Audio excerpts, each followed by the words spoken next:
안식 후 첫날이 되었는데 막달라 마리아가 예수님의 무덤에 갑니다. 그런데 무덤에 돌이 옮겨진 것을 발견하게 됩니다. 그런데 돌을 이렇게 굴려가지고 그 입구를 막는데 굴린 흔적이 아니라 아예 돌이 없어진 겁니다. 그러니까 누가 이렇게 들어가지고 옆으로 완전히 옮겨버린 겁니다. 굴려서 옮긴 것이 아니라 들어서 그냥 옮긴 겁니다. 그러니까 이 마리아가 깜짝 놀란 것을 놀라고, 그리고 이제 베드로에게 가서 이것을 알리죠. 그리고 성경에는 예수님이 사랑하시는 그 제자 누군지는 정확히 밝히지 않고 그렇게 말하고 있습니다. 베드로와 예수님이 사랑하시던 그 제자에게 달려갑니다. 그리고 이렇게 얘기합니다. 사람들이 주님을 무덤에서 가져갔습니다. 어디 뒀는지 모르겠습니다. 이렇게 얘기를 하는 겁니다. 이 마리아는, 막달라 마리아는 그 현장에, 부활의 현장에 가서 딱 보자마자 이것은 분명히 누가 예수님의 시체를 가져갔다라고 생각했던 것입니다. 마리아가 본 것은 이 돌이 굴려진 것이 아니라 돌이 아예 없어졌기 때문에, 아예 옆으로 완전히 옮겨졌기 때문에, 그러니까 굴려서 옮길 수 있는 상황이 아니라 이걸 누가 번쩍 들어가서 옆으로 옮겨진 상황이기 때문에 그걸 보자마자 이것은 예수님의 시체가 누가 옮겼다 이렇게 생각을 한 겁니다. 이 마리아는 자기가 보고 싶은 것을 보고 있는 것입니다. 예수님이 절대로 부활을 했다라고는 생각을 못하고 있는 것입니다. 사람은 눈에 보이는 대로 믿죠. 그래가지고 자기가 믿고 싶은 대로 이렇게 착하게 빠집니다.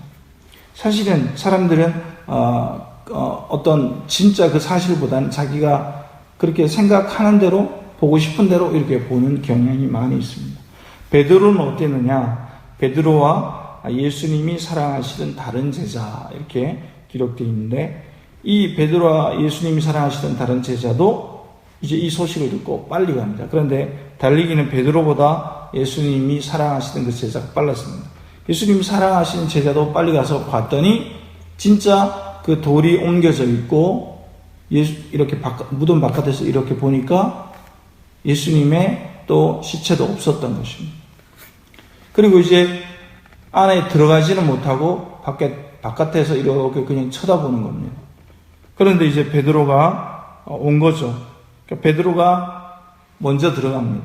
들어가서 보니까 어떻습니까? 우리가 성경에 보니까 6절에 시몬 베드로는 따라와서 무덤에 들어가 보니 세마포가 놓여 있었고 머리에 쌌던 수건은 세마포와 함께 놓여 있지 않고 딴 곳에 잘 개어져 있었던 것입니다.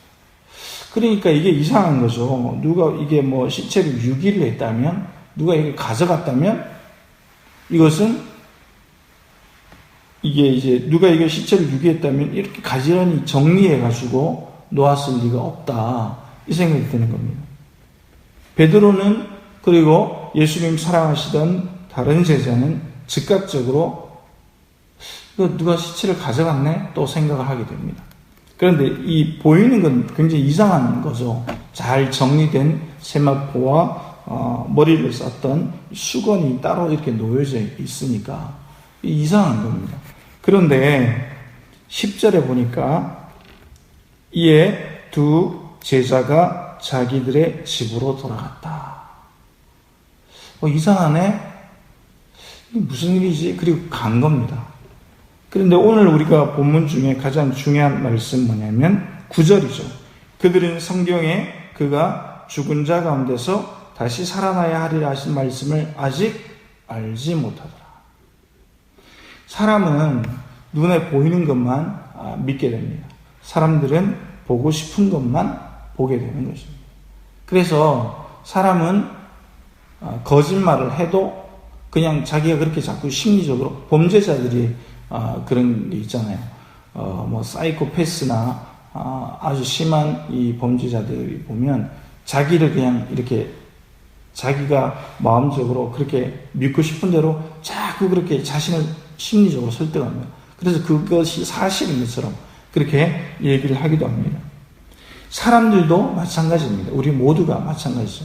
보이는 것만 믿으려고 그러고 또 내가 믿고 싶은 대로 믿고 보고 싶은 대로 보려고 하는 경향이 있습니다.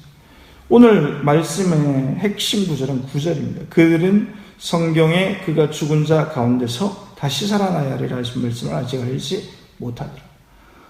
구약 성경에 예언된 메시아가 오셔서 하나님 나라를 증거하고 죽었다 살아나실 거다.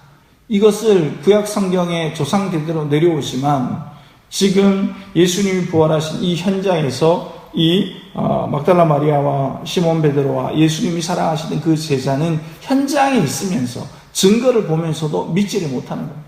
그래서 그들이 할 수 있었던 건 뭐냐? 그냥 집으로 돌아갔더라. 이거입니다.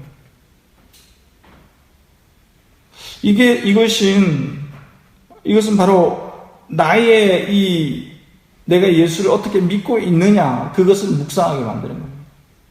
하나님의 기적과 하나님의 역사심을 보고도, 아이고, 이런 일이 우연히 일어났네? 아이고, 운이 좋았지. 사람들이 이렇게 얘기한다. 나도 그렇게 이야기할 때가 있지 않습니까? 그들은 성경에 그가 죽은 자 가운데서 다시 살아나야 하리라 하신 하나님의 엄중한 이 말씀을 아직 알지 못하더라. 우리 교회 가운데 하나님이 역사하시고 우리가 살고 있는 우리 이 지역 가운데 하나님이 역사하시고 우리나라를 향하신 하나님의 놀라우신 뜻이 있고 또 우리나라가 세계 만방 가운데 사역하는 그런 역할이 있고 그런 역할들을 우리들은 믿지 못하고 있지 않느냐. 하나님께서 우리를 사용하신다는 것을 우리는 일어나고 있는 그 현장이 있으면서도 믿지 못하고 있지는 않느냐. 믿어야 볼 수 있는데 그것을 믿지 못하니까 볼 수 없는 겁니다. 그러니까 이것은 뭐야? 이거 과학적으로 따져보니까 이렇고 자연현상으로 따져보니까 이렇고 이거 어떻게 우연히 이런 일이 벌어진 거야. 우리는 계속 그렇게 얘기한다. 그러나 하나님의 능력은 믿는 자에게 나타납니다. 하나님의 역사는 하나님을 의지하는 사람에게 나타나는 것입니다. 하나님의 꿈을 꾸는 사람에게는 하나님의 능력이 그 사람을 통해서 나타나는 것입니다. 이것은 위대한 거예요. 어떠한 사람이든지 그냥 작은 소년이 돌을 들어서 하나님의 영광을 위해서 싸웠을 때 골리앗을 물리쳤잖아요. 그의 이름이 바로 다윗이잖아요. 여기서 뭐냐면 하나님의 능력, 하나님을 볼 수 있는 사람, 그 한 사람이 하나님의 능력을 받아 쓰임을 받는다는 것입니다. 우리 교회도 그런 교회가 되어야 하는 것입니다. 그런 사람들이 우리 교회에 가득 찰 때 우리 교회의 영적 부흥과 수적 부흥이 일어나는 것입니다. 그래서 믿어야 볼 수 있는 것입니다. 베드로는 예수님의 수제자였고 예수님이 사랑하시던 그 제자라고 오늘 말씀하셨습니다. 예수님이 정말로 아꼈던 그 제자. 그리고 막달라 마리아는 예수님을 정말로 잘 모셨던 사람이거든요. 그런데 그들이 했던 것은 그냥 집으로 돌아갔더라. 여러분, 이것은 우리에게 많은 도전을 주는 겁니다. 너도 그냥 집으로 돌아가지 않냐? 예수님이 부활하신 현장에서 예수님께서 함께 하신 하나님께서 능력을 베풀어 준 현장에서 너는 그냥 그것을 보고 아이고 이런 일도 일어나네? 아이고 그냥 우연 아니야? 라고 그냥 삶의 자리로 돌아가 버리지 않느냐? 너의 자리로 네가 할 일 그냥 해버리지 않냐? 예수를 증거하지 않고 그들은 성경에 그가 죽은 자 가운데서 다시 살아나야 하리라 하신 말씀을 아직 알지 못하더라. 그냥 지식적으로 알고 있는 것과 내가 그것을 진짜 믿고 그렇게 행동하는 것은 완전히 다른 일이거든요. 여러분 오늘 하루 살아가실 때 믿으시고 믿음으로 하나님의 능력을 증가하시기 바랍니다. 하나님의 능력이 나의 삶의 자리에서 내가 고백될 때, 내가 하나님을 찬양할 때 더 많이 나타나는 것입니다. 여러분, 이것이 바로 믿는 제자, 참 제자가 해야 되는 것입니다. 베드로는 그냥 집으로 돌아가 버렸어요. 예수님이 가장 아꼈던 사랑하는 제자도 그냥 집으로 돌아갔어요. 막달라 마리아도 그냥 가버렸어요. 나중에 어떻게 됩니까? 예수님이 찾아오시잖아요. 예수님이 제자들에게 찾아오시잖아요. 사람들에게 보여주시는 그런 일들이 일어나잖아요. 우리의 연약함을 발견할 수가 있습니다. 그러나 우리가 믿으면 우리의 연약한 믿음을 하나님께 고백하고 하나님의 기적을 요청을 하면 하나님을 믿습니다.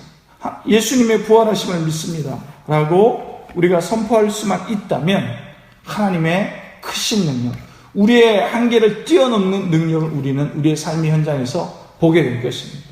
오늘 하루 그런 멋진 하나님의 능력이 나타나는 날이 되시기를 예수님의 이름으로 축복합니다.